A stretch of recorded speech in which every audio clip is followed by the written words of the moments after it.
Every single day, we're using language to inform, to persuade, to connect with people.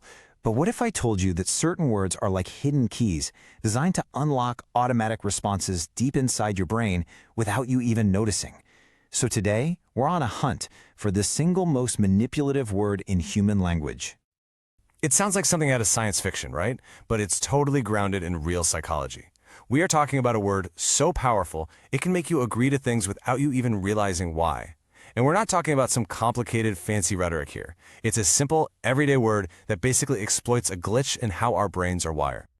Okay, so think about it like this. Our brains are basically efficiency machines. They have to make thousands of decisions a day, right? So to keep from getting totally bogged down, we rely on these mental shortcuts or heuristics to make quick judgments.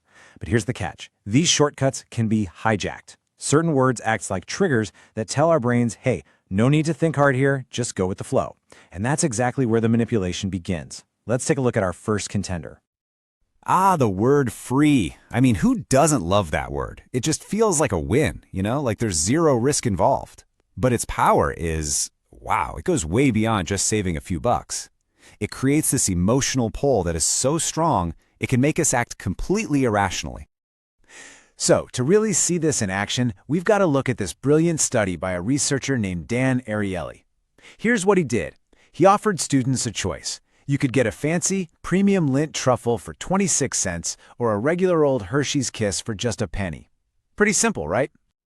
And, well, the results at first were pretty much what you'd expect. About 60% of the students made the logical call. They were happy to pay a little bit extra for a much better piece of chocolate. Their brains were in that rational, let's calculate the value mode. But then, the researchers changed one tiny little thing. All they did was lower the price of each chocolate by 1 single cent. So now, the truffle is 25 cents, and the kiss, it's free. Now get this, the price difference between the two is still exactly the same as it was before, but introducing that one magic word, well, that changed everything. And boom. This just perfectly shows the mind-bending power of the word free. All of a sudden, a whopping 90% of the students went for the Hershey's Kiss. It's like the rational part of their brain that was weighing value for money just got completely shut down, bypassed by the pure emotional thrill of getting something for absolutely nothing. So yeah, free is a very powerful contender. Okay, let's move on. Our next contender is a lot more subtle. This one doesn't promise you a freebie or a prize. Instead, it shapes our very identity and our sense of belonging in a split second. And I'm talking about the word we. Grammatically, we is super simple. But psychologically, it is an absolute powerhouse. The moment someone says we, they're creating an in-group, an us.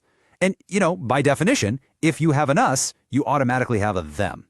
It just instantly draws a line in the sand. So a good way to think about it is like the word we is this giant umbrella.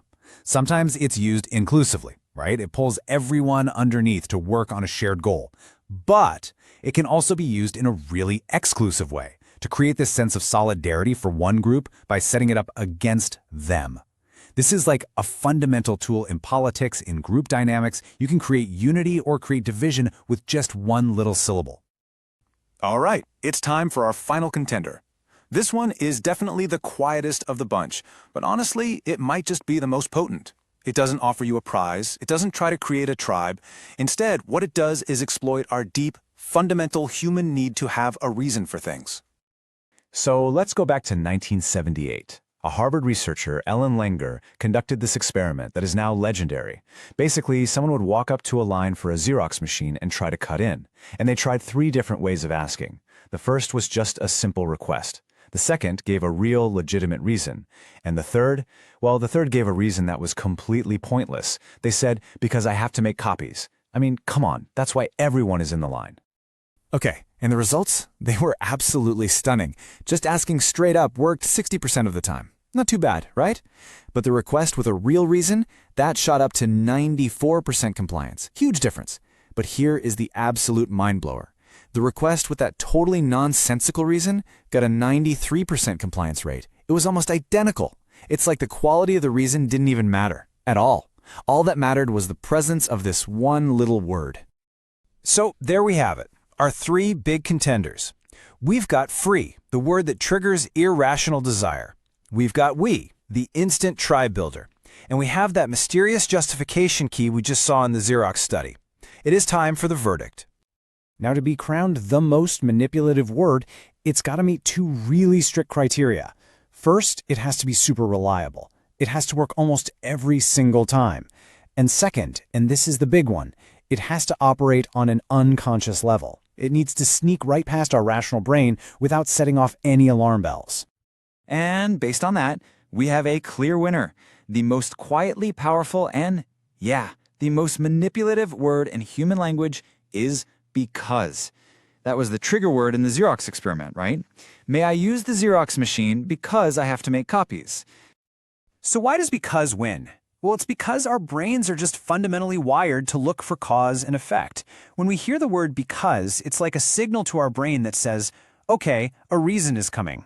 And in situations that aren't, a huge deal, our brain hears that signal and just checks a box. It accepts the structure of a justification without ever really stopping to analyze the content.